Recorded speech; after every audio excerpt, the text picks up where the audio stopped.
Bonjour et bienvenue sur notre célébration. Aujourd'hui, Philippe va nous porter un message sur le mariage. Et nous sommes quand même une journée où on parle souvent de l'amour. Donc moi, j'avais l'idée de parler de l'amour de Dieu. Et j'ai regardé à droite et à gauche sur beaucoup de citations. J'ai trouvé les choses intéressantes, j'ai trouvé les choses bizarres, j'ai même trouvé les choses ridicules qui parlent de l'amour de Dieu. Finalement, j'ai décidé de laisser Dieu parler pour lui-même, c'est-à-dire laisser sa parole parler pour lui-même. Donc aujourd'hui, je vous invite simplement de regarder avec moi quelques passages sur l'amour de Dieu dans la Bible. Et après, je vous invite simplement de chanter avec nous et louer notre Seigneur par le chant pour cet amour qu'il a pour nous. En Isaïe 54, même si la montagne se mettait à partir, même si la colline venait à chanceler, mon amour envers toi ne partira jamais. Mon alliance de paix ne chancellera pas, déclare l'Éternel, rempli de tendresse pour toi. Psaume 86. Mais toi, Seigneur, tu es un Dieu compatissant et disposé à faire grâce. Toi, tu es lent à la colère, riche en amour fidèle. En Romains, chapitre 5, verset 8, on voit « Mais voici comme Dieu montre l'amour qu'il a pour nous. Alors que nous étions encore des pécheurs, Christ est mort pour nous. » Je vais juste terminer avec le passage biblique peut-être le plus connu dans tous les passages dans la Bible. C'est Jean 3,16. Et ça nous dit simplement que Dieu nous aime tellement qu'il a envoyé son Fils unique Jésus pour que quiconque, n'importe qui croit en lui, peut avoir la vie éternelle. Je vous invite maintenant de chanter ensemble et louer Dieu pour son amour.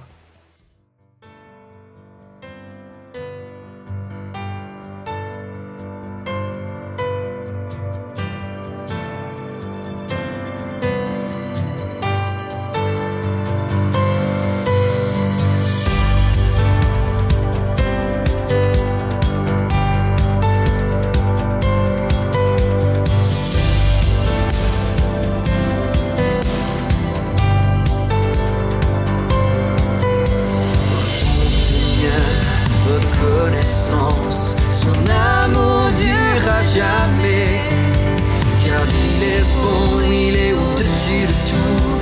Son amour durera jamais. Chantons, chantons. Une main puissante et un bras tendu. Son amour durera jamais. Il nous donne une vie nouvelle.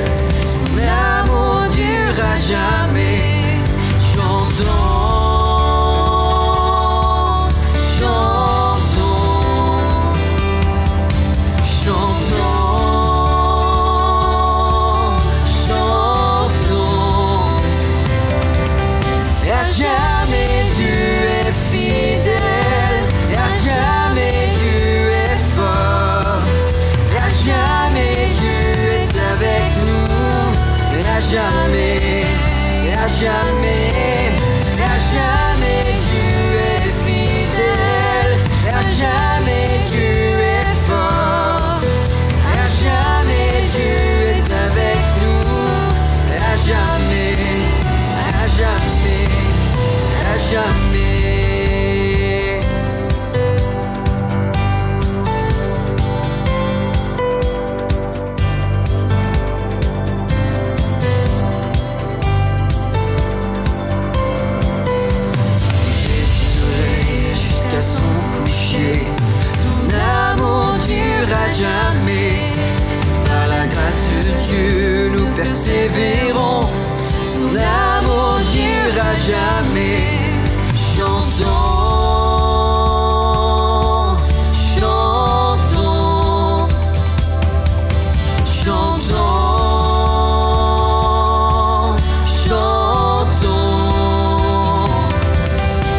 jamais Dieu est fidèle, à jamais Dieu est fort, à jamais Dieu est avec nous, à jamais, à jamais, à jamais Dieu est fidèle, à jamais Dieu est fort, à jamais Dieu est avec nous, à jamais, à jamais, à jamais.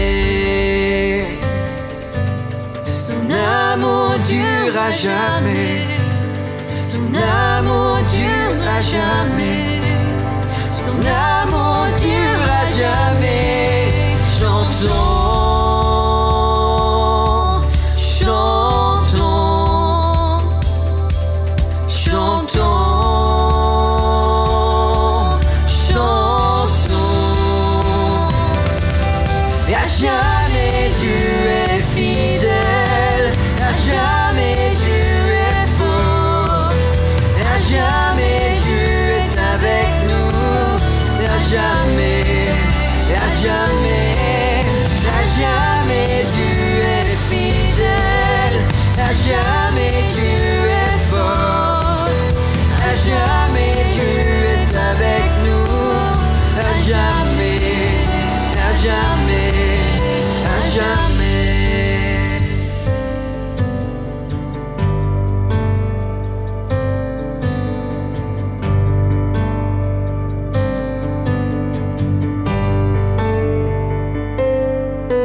À ton sacrifice, ô Jésus, agneau de Dieu, et couvert par ta justice, j'entrerai dans le saint lieu.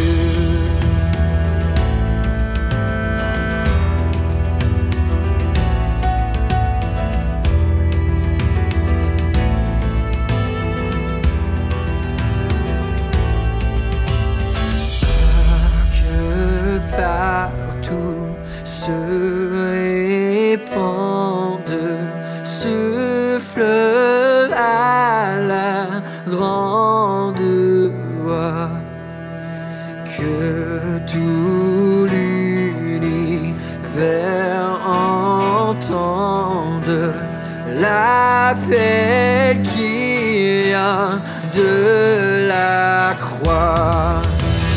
Je crois à ton sacrifice, ô Jésus, agneau de Dieu, et couvert par ta justice, j'entrerai dans le saint lieu.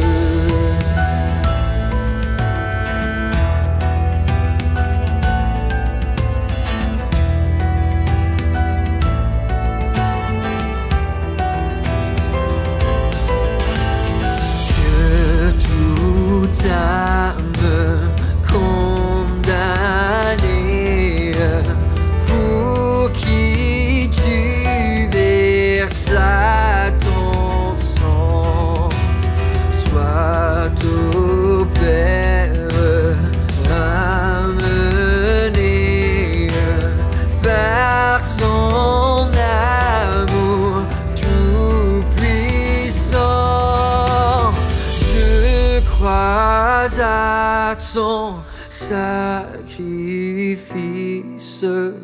ô Jésus, agneau de Dieu, et couvert par ta justice, j'entrerai dans le saint lieu.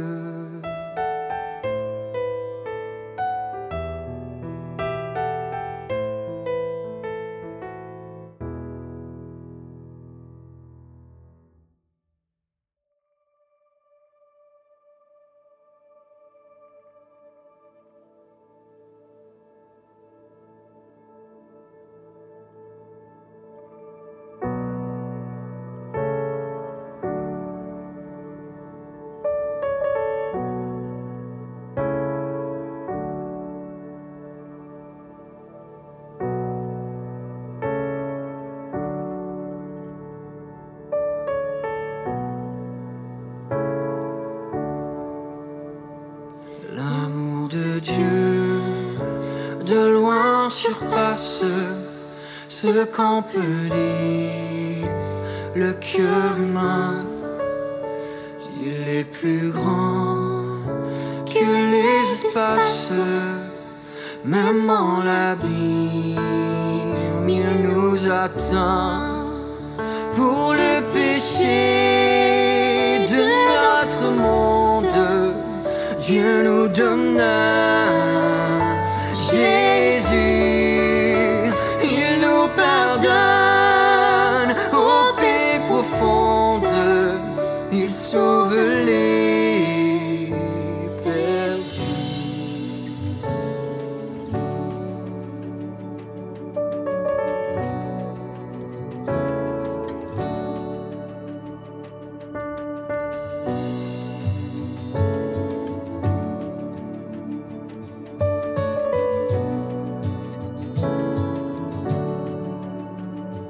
Verser de l'encre dans l'onde, changer le ciel en parchemin, tendez la plume à tout le monde, et que chacun soit écrivain.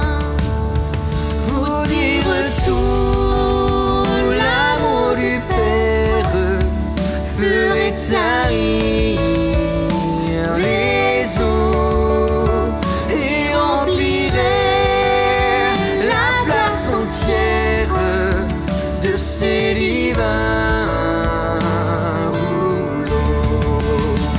L'amour de Dieu, si fort, si tendre, est un amour sans fin. Tel est le chant que font entendre les anges et les saints.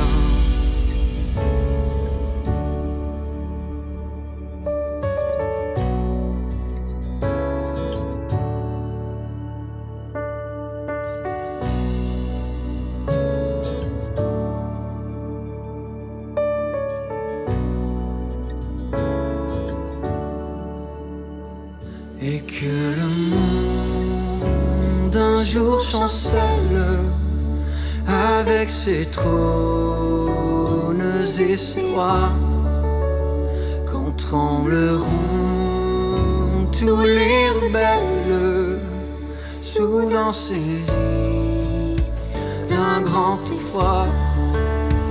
L'amour de Dieu, que rien ne lasse, pour nous encore vivra. C'est le miracle de la grâce. Amen, alléluia. L'amour de Dieu, si fort, si tendre, est un amour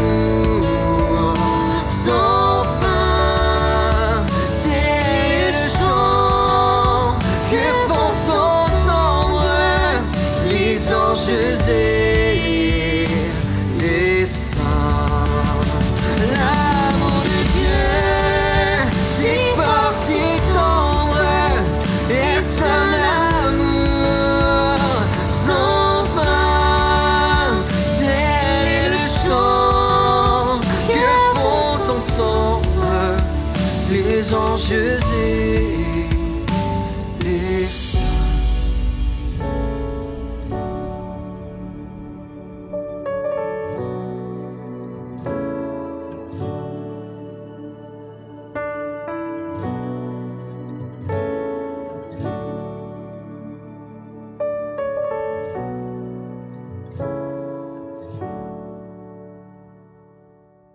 Donc nous avons parlé de l'amour de Dieu et nous avons chanté de l'amour de Dieu. Et je vous invite maintenant dans un temps de prière aussi centré sur l'amour de Dieu. Donc dans ce premier temps de prière, je vous invite de louer le Seigneur et prier en remerciant pour son amour envers nous et pour sa grâce et pour le sacrifice qu'il a fait pour nous. Prions.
Pour ce deuxième temps de prière, je vous invite de réfléchir un moment et prier pour quelqu'un que vous connaissez qui a besoin de nos prières.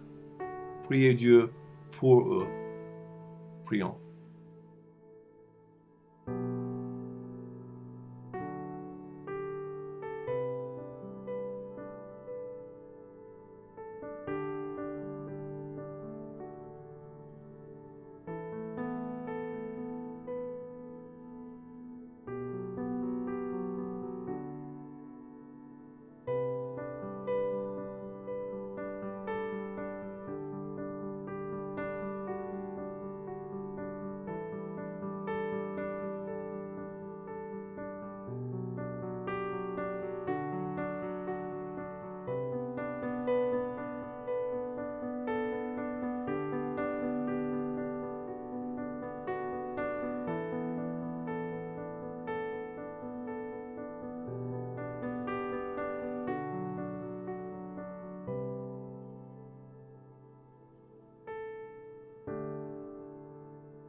Mon épouse et moi, nous nous sommes rencontrés dans la belle ville de Los Angeles.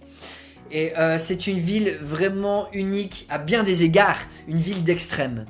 Et tellement que des fois, avec tous les tournages qui ont lieu et tout ce climat un peu unique de Los Angeles, on ne sait pas vraiment si des fois on est dans la réalité ou dans la fiction.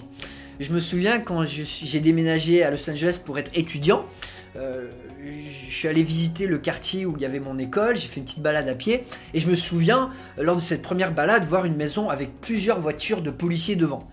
Et je me suis dit waouh, c'est intense ici et là il y a quelqu'un qui doit vraiment passer un mauvais quart d'heure.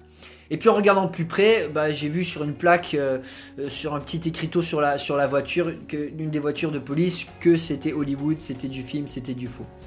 Quelques années plus tard, je rentre chez moi dans un appart à un autre endroit de la ville et je vois 7 voitures de police qui sont à l'intersection où j'habite avec gilet pare-balles, fusil d'assaut.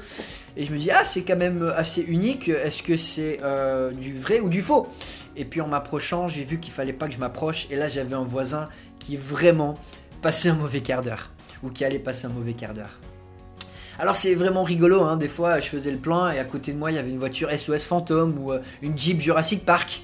Et tu dis ils doivent faire un nouveau long métrage, ça va sortir dans quelques mois ou dans quelques années, on a hâte de voir tout ça. C'était rigolo aussi à un moment dans cette série 24 heures, une série culte à l'époque où j'étais étudiant à Los Angeles, il y a une bombe atomique qui a explosé juste à côté de là où j'habitais. Et même si on sait que c'est faux, ça donne quand même quelques petits frissons dans le dos. Et l'industrie de l'audiovisuel, c'est vraiment fascinant. Mais c'est aussi l'art finalement de la contrefaçon, parce qu'on va faire toujours un mélange du vrai et du faux. Quand on fait des films, on utilise des arrière-plans en 2 dimensions ou en miniature, on va utiliser des effets spéciaux pour se rendre plus fort, du maquillage pour se rendre plus beau, on va avoir toutes sortes d'effets qu'on va ajouter pour donner un sens de véritable à quelque chose qui est faux et qui va peut-être coûter moins cher que si on utilisait du vrai. Et ce qui est fascinant, c'est que cette industrie de la contrefaçon est devenue une des sources principales avec laquelle nous bâtissons notre vision du monde. Cette industrie de l'art de la contrefaçon, finalement, est devenue un des plus grands influenceurs sur notre vision de voir le monde. Et souvent, on le voit avec de nombreux détriments et avec de la confusion. Alors, avec Jérémy et Florent, et puis d'autres invités aussi, on a décidé de faire une nouvelle série sur les relations. Les relations dans un âge de confusion. Et on va regarder, pendant les semaines qui vont suivre, sur le mariage, le célibat, les fréquentations, l'éducation des enfants, le divorce, les rôles hommes et femmes, la jeunesse, pour regarder un regard biblique de ces choses, un bon rappel dont nous avons vraiment besoin dans la société où les institutions que Dieu a établies, et notamment l'institution du mariage, est sous attaque et sous la moquerie, dérision, etc. Aujourd'hui, on va commencer donc cette série avec un coup d'œil sur Genèse chapitre 2, où Dieu va s'empresser d'instituer pour cette nouvelle humanité l'institution du mariage. Et on va regarder à 6 buts de Dieu pour le mariage. Alors, cette série et puis ce message d'aujourd'hui concerne tout le monde, que vous soyez marié ou non. Ce cadeau de Dieu sacré, le mariage, est sous attaque. Et je pense qu'on connaît tous des personnes qui sont mariées autour de nous. Peut-être on veut être marié, peut-être on est marié. Mais dans tous les cas, c'est un cadeau de Dieu à protéger et aussi à chérir. Et si vous êtes célibataire, nous vous encourageons aussi à nous envoyer vos certificats de virginité, parce que c'est une chose que il faut que les églises évangéliques le mettent en pratique, sinon certains politiciens seraient peut-être embarrassés. Blague à part, je vous encourage à ouvrir vos Bibles. Nous allons lire ensemble Genèse chapitre 2 à partir du verset 18. L'Éternel Dieu dit : « Il n'est pas bon que l'homme soit seul. Je lui ferai une aide qui soit son vis-à-vis. L'Éternel Dieu façonna à partir de la terre tous les animaux sauvages et tous les oiseaux du ciel. Puis il les fit venir vers l'homme pour voir comment il les appellerait. Il voulait que tout être vivant porte le nom que l'homme lui donnerait. L'homme donna des noms à tout le bétail, aux oiseaux du ciel et à tous les animaux sauvages. Mais pour lui-même, il ne trouva pas d'aide qui soit son vis-à-vis. Alors l'Éternel Dieu fit tomber un profond sommeil sur l'homme qui s'endormit. Il prit une de ses côtes et referma la chair à sa place. L'Éternel Dieu forma une femme à partir de la côte qu'il avait prise à l'homme, et il l'amena vers l'homme. L'homme dit, voici cette fois celle qui est faite des mêmes os et de la même chair que moi. On l'appellera femme, parce qu'elle a été tirée de l'homme.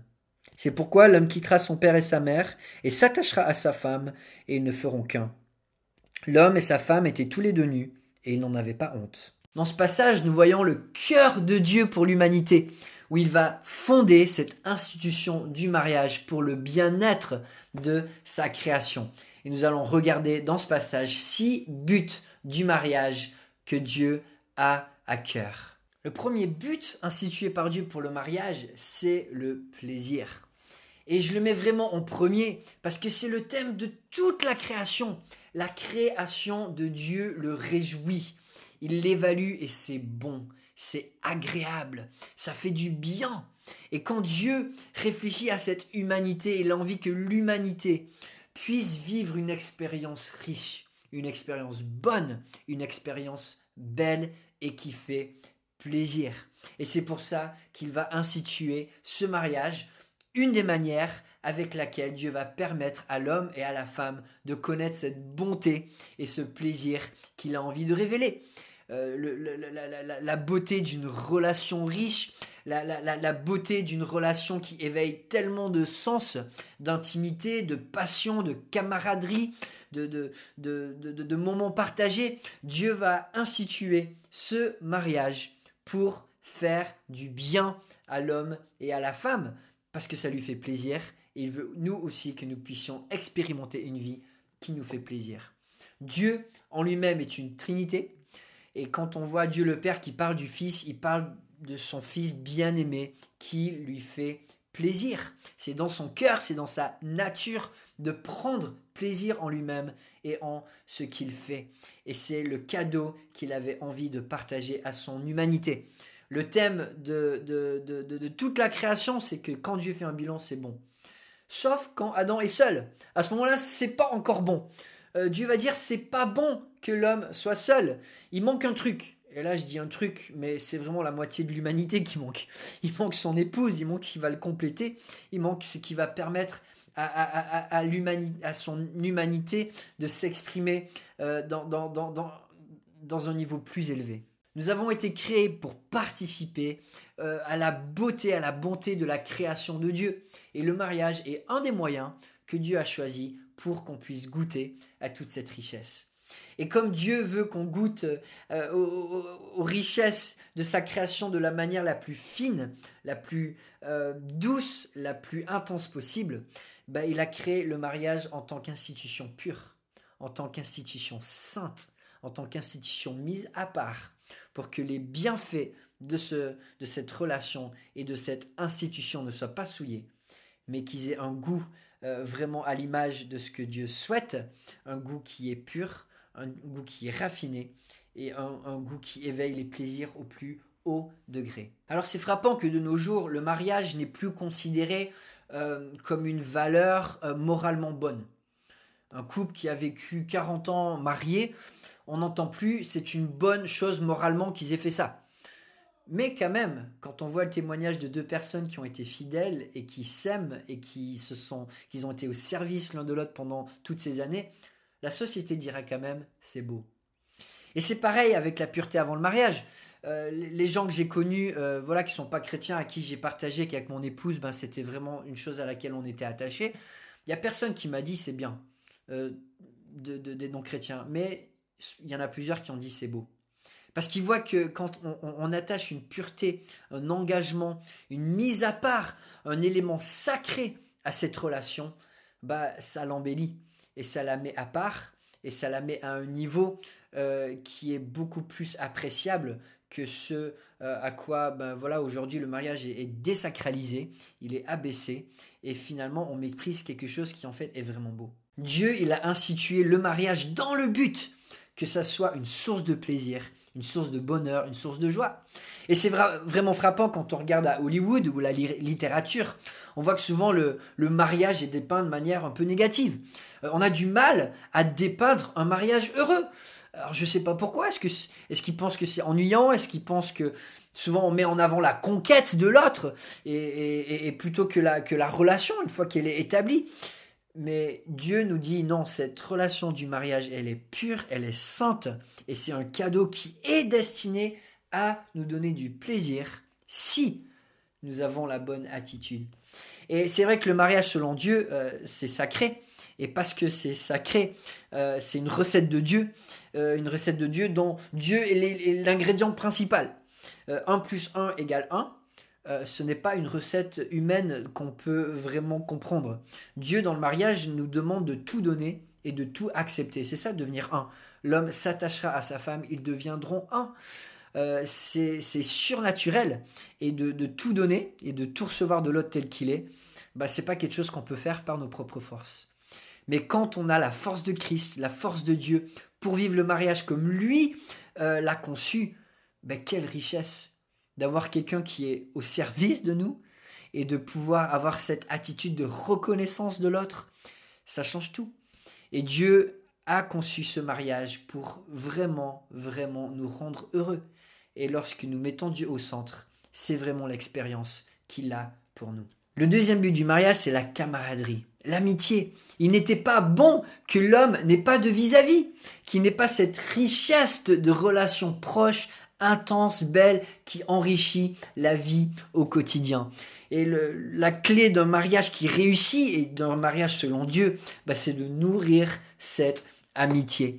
Et c'est vrai que quand j'ai rencontré Sophia, mon épouse, elle est rapidement devenue ma meilleure amie et au point que je détestais lui dire au revoir. Et du coup, en 1 an, on était mariés parce que je ne pouvais pas supporter de lui dire au revoir. Le docteur Seuss, un des héros du livre pour enfants, disait quand tu es amoureux, tu n'as pas envie de dormir parce que la réalité est plus belle que tes rêves. Et c'est vrai que quand tu es marié à ta meilleure amie, il n'y a pas assez d'heures pour vivre ensemble chaque jour et chaque semaine. Et voilà, si ça m'arrive souvent d'avoir des cernes ou d'être fatigué, maintenant vous comprenez pourquoi. J'ai du mal à me coucher parce que j'aimerais que les journées avec mon épouse durent beaucoup plus longtemps. Alors il y a un auteur qui disait « Le mariage ressemblera autant au ciel que Dieu est présent et autant en l'enfer que Dieu est absent ». Et c'est vrai que voilà, quand on va sur Google ou quand on regarde autour de nous, très souvent, malheureusement, on voit des mariages qui n'inspirent pas, ou on voit des mariages qui vont créer de la souffrance. Mais quand on suit le plan de Dieu, le beau plan du mariage, c'est rempli de richesse, de beauté. Même le philosophe Nietzsche avait la même conclusion en disant que ce qui souvent est l'échec d'un mariage, c'est pas le manque de passion, mais c'est le manque d'amitié. Et quand on met l'amitié au centre de notre relation, comme Dieu l'a voulu, qu'on partage ces mêmes sentiments, ces mêmes désirs, cette même direction de vie, ces mêmes souvenirs, ces mêmes moments partagés, ces mêmes souffrances aussi, on développe une unité qui nous renforce et qui vraiment fait que la vie est belle. Mon mentor avait un tableau dans sa cuisine qui disait « Je préfère ne rien faire avec mon épouse que faire n'importe quoi avec n'importe qui d'autre. » Et quand on a cette relation d'amitié, non, la vie elle n'est pas ennuyeuse parce que cette amitié l'enrichit à chaque pas et à chaque étape. Dieu a donné les ingrédients pour un mariage qui fonctionne. Et un des ingrédients centraux, c'est l'amitié. Dieu a conçu le mariage pour que la société soit fondée sur une institution qui encourage des relations proches, des relations intimes et des relations où on s'enrichit les uns les autres et on donne du goût à la vie, même dans la routine de tous les jours. Le troisième but du mariage, c'est la multiplication. Dieu révèle son cœur comme le cœur d'un père. Et son désir, dès la création du monde, il dit à Adam et Ève, soyez féconds, multipliez-vous, remplissez la terre, c'est le premier commandement. Dieu, le Père, son rêve, c'est d'avoir une humanité diverse de toutes les nations, de toutes les langues, de toutes les tribus, qui peut faire partie de sa famille. Et c'est ce qu'on voit dans l'Apocalypse. Au paradis, c'est ce qui va vraiment se passer. Le cœur du Père qui va être comblé par cette multitude de diversité et de richesse. Et pour ceux qui ont des enfants, une des choses qui est tellement surprenante, c'est à quel point chaque enfant est unique. Chaque enfant reflète une image de Dieu vraiment unique, avec des capacités, un caractère, une personnalité. Chacun est conçu de manière vraiment spéciale et unique. Et c'est vraiment révélateur de l'image de Dieu et de la grandeur de cette image. Dieu nous crée à son image, mais il y a tellement de facettes et de richesses dans cette image qu'il faut des millions et des millions de personnes pour arriver à vraiment refléter cette image. Et Dieu voulait qu'on puisse vraiment connaître son image, et une des manières qu'il la révèle, c'est par cette diversité de l'humanité. Alors Dieu va donner cette institution, le mariage, pour qu'il puisse avoir un endroit sain et sauf pour que des enfants grandissent et puissent le connaître aujourd'hui et pour toute l'éternité. Dieu aime les enfants. Alors, ça ne veut pas dire qu'il faut avoir autant d'enfants qu'il est physiquement possible. La voie de la sagesse, c'est chaque personne doit regarder à ses propres circonstances. Et je sais qu'en France, ça peut être compliqué d'avoir des familles nombreuses et de vivre avec des familles nombreuses. Mais en même temps, dans la vie, des fois, il y a un équilibre entre sagesse et folie. Et je pense que faire un petit excès de folie dans le nombre d'enfants qu'on peut avoir, c'est quelque chose que souvent, Dieu va nous protéger dans ces petits excès-là et nous accompagner. J'ai grandi dans une famille de 6 enfants, on était sur un seul salaire qui était pas très grand, mon père est pasteur, et jamais on a manqué de quoi que ce soit. Dieu aime les enfants, il protège les enfants, il prend soin des enfants. Et je pense que c'est bon de se rappeler que même si physiquement des fois ça peut être compliqué de se projeter, Dieu aime les enfants et il va prendre soin de chacun de nos enfants. Le 4e but du mariage, c'est l'épanouissement. Et c'est frappant parce que Dieu va créer Adam parfait et pourtant il va dire c'est pas bon qu'il ait pas de vis-à-vis, qu'il est seul, il a besoin d'une aide que je vais lui donner. Et c'est frappant parce que notre humanité que Dieu a conçue, c'est pas pour qu'on soit des individus autosuffisants. Dieu nous a conçus pour qu'on devienne meilleurs, qu'on puisse être complétés par les autres.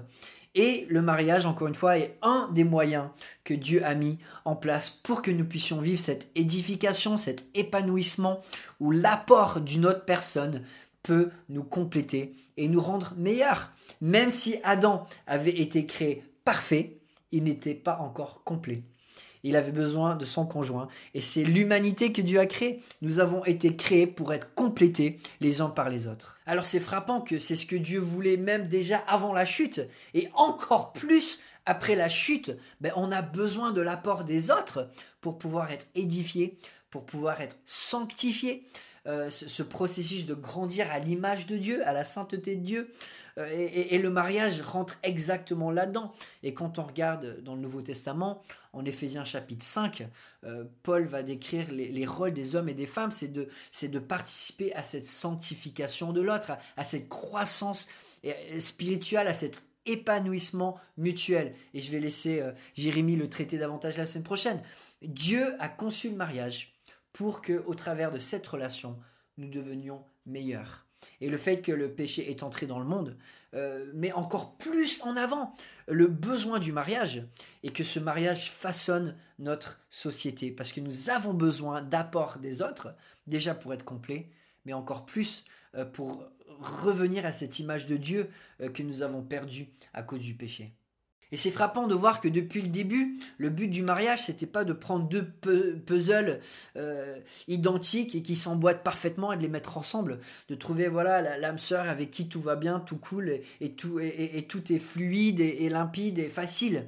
Le but du mariage, c'était justement de se compléter et de pouvoir arriver au travers de cette unité à se dépasser.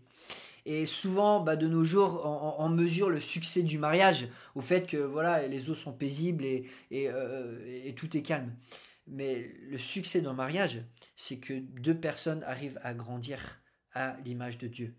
Et des fois, ça se passe avec quelques tensions, ça se passe avec des remises en cause, ça se passe avec peut-être des confrontations qui se font dans la patience et qui se font dans la douceur. Mais le signe de mon mariage, c'est pas que tout reste pareil, c'est qu'on est en train d'avancer et qu'on est en train de devenir meilleur. La Rochefoucauld écrivait déjà il y a plusieurs siècles, il est du véritable amour comme de l'apparition des esprits. Tout le monde en parle, mais peu de gens l'ont vraiment vu. Cette idée du véritable amour qui est finalement un amour presque impossible parce que c'est la vie parfaite où tout va bien, on est accepté tel que nous sommes, on est adoré, loué pour qui on est et il n'y a pas de remise en cause et tout va dans la douceur, tout va dans la quiétude et le mariage ça n'a jamais été le but qu'on reste pareil. Au contraire, c'est qu'on puisse devenir des personnes encore meilleures. Et le véritable amour, ce n'est pas de laisser quelqu'un tel qu'il est, mais c'est de l'accompagner pour que cette personne devienne meilleure. Et ça prend de la persévérance, ça prend de la patience, ça prend un amour profond.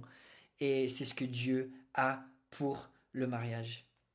Le 5e but qu'on voit dans ce passage du mariage, c'est que Dieu va établir un ordre sociétal. Dieu va établir un ordre relationnel. Comment est-ce qu'il veut que dans la société, les relations se vivent? Et alors, il va établir au centre de la société, le noyau de la société, là où les familles naissent et les familles grandissent. Et c'est pas que tout le monde est appelé à être marié, mais Dieu voulait que chacun puisse goûter et vivre cette réalité que ce que Dieu veut pour chacun de nous, c'est de vivre avec des relations centrées sur l'amour et sur le don de soi. Alors au centre de la société, Dieu va établir le mariage dans lequel il met en avant un amour relationnel extrêmement profond, le don de soi complet envers son conjoint. Alors Dieu va créer Ève pour être une aide, pour être un soutien, un vis-à-vis, un semblable, pour soutenir et accompagner et encourager et porter Adam. Et Dieu va donner cette responsabilité à Adam d'être au service de sa femme, de porter la charge de la famille, de porter les responsabilités. Et il va lui donner ce premier encouragement, même avec l'établissement du mariage. C'est à l'homme d'abandonner son père et sa mère pour s'attacher à sa femme. C'est le premier à faire des sacrifices pour être au service de l'autre. Dieu va établir cette relation, celle du mariage, où l'amour règne, où le don de soi règne, pour que de ce mariage, toute la société puisse être construite sur l'amour. En établissant le mariage autour de l'amour, autour du don de soi, Dieu voulait un ordre qui allait bénir un maximum de personnes. Et forcément, ça c'est l'idée de Dieu. Et quand nous, on met nos propres idées dans le lot et qu'on essaie de changer la formule, ça marche pas de la même manière. Quand le mariage, c'est pour un bienfait égoïste, c'est pour notre épanouissement à nous, sans être au service de l'autre, que c'est égoïste, qu'on tire la couverture de notre côté, forcément, ça marche pas de la même manière. Il y a un proverbe finlandais un peu humoristique qui dit, voilà, l'amour, c'est un champ fleuri et le mariage, c'est un champ d'ortie. Et beaucoup de personnes ont vécu un mariage avec de l'amertume parce que c'était pas ce à quoi le plan de Dieu, parce que ça n'a pas été vécu selon le plan de Dieu. Mais je me dis, ok, même si le mariage des fois c'est un champ d'ortie, un champ qu'est-ce que tu fais? Un champ tu le laboures, un champ tu y travailles. Les fleurs ça pousse pas tout seul, et dans tous les champs tu vas avoir des mauvaises herbes, tu vas avoir des orties, mais ça se travaille. Et souvent les mariages deviennent des champs d'orties parce qu'on baisse les bras et on n'est pas combatif comme on devrait le faire si on voulait vraiment avoir un champ fleuri. Les champs fleuris ça arrive pas comme ça tout seul par hasard. Pour pouvoir avoir un mariage qui soit le plus agréable possible, le plus constructif possible, le plus heureux possible, ça demande du travail. Et cet ordre relationnel, comme je disais, c'est surnaturel et ça te demande des forces surnaturelles de pouvoir aimer l'autre en étant au service de l'autre, en faisant des sacrifices pour l'autre, en voulant bénir l'autre, sans se mettre en avant, mais en mettant l'autre en avant. Et quand on participe à une relation comme ça, c'est juste magnifique. D'être dans un mariage où ton conjoint te sert, c'est juste absolument magnifique. C'est surnaturel. Mais Dieu est là pour nous donner les forces, pour que nous, on ait la force de se donner à l'autre. Et puis ensuite, vivre ce mariage tellement béni que Dieu souhaite pour nous. Il y aurait tellement de choses de plus qu'on pourrait dire sur le mariage, mais je vais finir avec ce 6e but du mariage, c'est la connaissance de Dieu. Dieu a créé Adam et Ève pour le refléter, pour connaître son image, pour connaître qui il est vraiment. Et pour que l'humanité puisse vivre une richesse qui est infinie. à l'image d'un Dieu qui est infini. Alors c'est rigolo parce que mon épouse, elle a grandi dans un cercle où elle a vu des mariages qui l'ont pas inspirée. Elle avait vraiment pas envie de se marier. Quand elle était ado, quand elle était jeune adulte, elle n'avait aucun désir de se marier. Et puis un jour, Dieu lui a donné la conviction que son cœur peut-être était dur et que lui, il avait des choses à lui révéler sur sa personne qu'elle ne pourrait pas apprendre si elle n'avait pas cette ouverture d'esprit. Et puis voilà, quand elle a commencé à changer d'idée, je me suis proposé comme cobaye à cette expérience et je suis content de l'avoir fait. Mais en instituant le mariage, Dieu avait tellement de trésors de sa personne qu'il voulait mettre en avant. Sa fidélité. Un Dieu engagé et engageant. Peu importe les circonstances et même au-delà de tout obstacle. Un Dieu créatif qui aime la diversité, les recettes insolites, les mélanges vraiment uniques. Un Dieu rempli d'amour relationnel trinitaire, qui dans le cœur de son cœur est un Dieu qui se donne, qui est au service de l'autre et qui est constamment en train de prendre plaisir dans l'autre et de chercher le bien de l'autre. Un Dieu qui est bon, qui aime partager des plaisirs de tous les sens, des plaisirs intenses comme des plaisirs de tous les jours, un Dieu qui est généreux, qui aime prendre l'initiative, qui aime faire du bien, qui aime gâter, qui aime surprendre, et puis finalement un Dieu saint qui aime la pureté, qui aime mettre à part certaines choses pour leur donner un goût encore plus fort, encore plus raffiné, avec encore plus de sens. Alors on pourrait en parler encore longtemps. Mais en conclusion, voilà, je voulais juste revenir sur cette idée que le mariage aujourd'hui est désacralisé. On le maltraite, on le minimise, on s'en moque tellement dans la manière de communiquer. Et pourtant, Dieu nous a donné un cadeau qui est vraiment, vraiment précieux. Et un cadeau qu'on peut perdre si on ne le protège pas. Et on le voit, notre société qui est en souffrance parce qu'elle ne comprend pas ce cadeau. Mais en même temps, c'est un cadeau qui vient de Dieu et qui est impossible à vivre sans l'aide de Dieu. Et c'est là le vrai défi pour notre génération. C'est que le mariage de Dieu, ça vient dans un package. Ça vient dans un package que Dieu a donné où Dieu est à sa place. Et nous, on est à notre place. Où Dieu a sa place de Dieu, de roi, de maître de la création et de notre destinée. Et nous, on prend la place de créatures qui avons été conçues pour rentrer dans son plan, pour vivre sa volonté et pour être à son écoute. Dieu a tellement d'autres cadeaux et le mariage, c'est pas pour tout le monde. Et dans notre monde déchu en particulier, le mariage n'est pas pour tout le monde. Mais c'est une chose tellement précieuse que Dieu nous a donnée. Et moi, je vous invite à le protéger, à le chérir et surtout à avoir un cœur qui est au bon endroit, où on accepte Dieu pour qui il est et nous pour nous mettre à la place que nous devons être face à ce Dieu si bon, si généreux, si créatif, qui a tellement de belles choses à nous partager si on est au bon endroit, avec la bonne attitude pour les recevoir. Prions ensemble. Père Céleste, je te remercie parce que tu es un bon Dieu. Et le mariage est un des moyens par lesquels tu communiques cette bonté. Tu communiques ton amour, tu communiques ta grandeur, tu communiques ta créativité, ta fidélité. Et je te prie, Père Céleste, de nous donner, qu'on soit mariés ou pas, un cœur pour protéger cette institution, ce cadeau sacré que tu nous as donné, pour le chérir et pour en prendre soin. De nous, Père Céleste, de protéger notre vie personnelle et intime pour que ce mariage soit préservé et saint et pur. De nous de prier aussi pour ceux autour de nous qui sont mariés, pour leur mariage, qui puissent refléter ton image. Et Père Céleste, donne-nous d'accepter là où tu nous as mis, que ça soit dans un mariage peut-être qui a besoin de travail, un mariage plus paisible, ou peut-être une période de célibat ou une vie de célibat. Donne-nous, Père Céleste, d'apprendre à te connaître dans l'image que tu nous as donnée là où nous sommes, avec tous les éléments que tu nous donnes, et ils sont tellement nombreux. Donne-nous de le faire avec reconnaissance, avec joie et avec zèle. En ton nom on prie. Amen.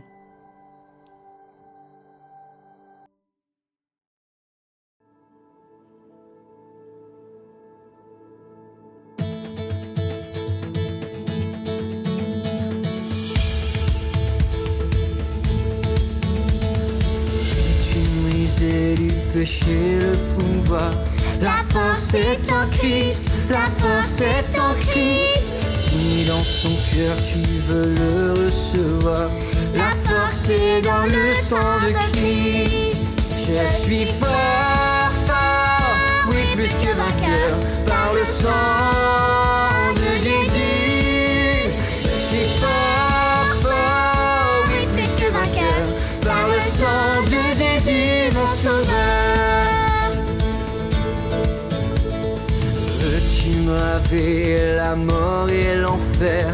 La force est en Christ, la force est en Christ. Jésus d'un mot fait tomber tous les fers. La force est dans le sang de Christ. Je suis fort, fort, oui plus que vainqueur, par le sang de Jésus. Je suis fort, fort, oui plus que vainqueur, par le sang de Jésus, mon sauveur. Veux-tu marcher toujours pur, triomphant? La force est en Christ, la force est en Christ. Pour te garder, Jésus est tout puissant. La force est dans le sang de Christ. Je suis fort, fort, oui plus que vainqueur, par le sang de Jésus. Je suis fort, fort, oui plus que vainqueur, par le sang de Jésus, mon sauveur.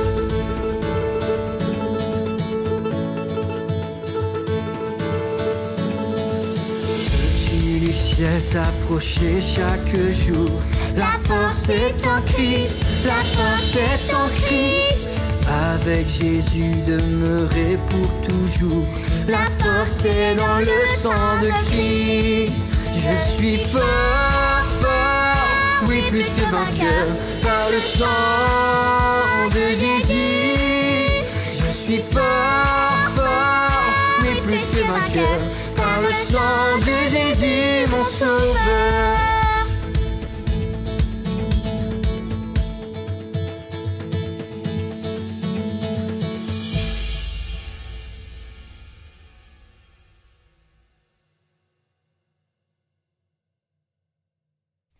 Bonjour, je m'appelle Christian, je fais partie de l'église de Trévoux. Je vous propose de prier pour terminer ce culte.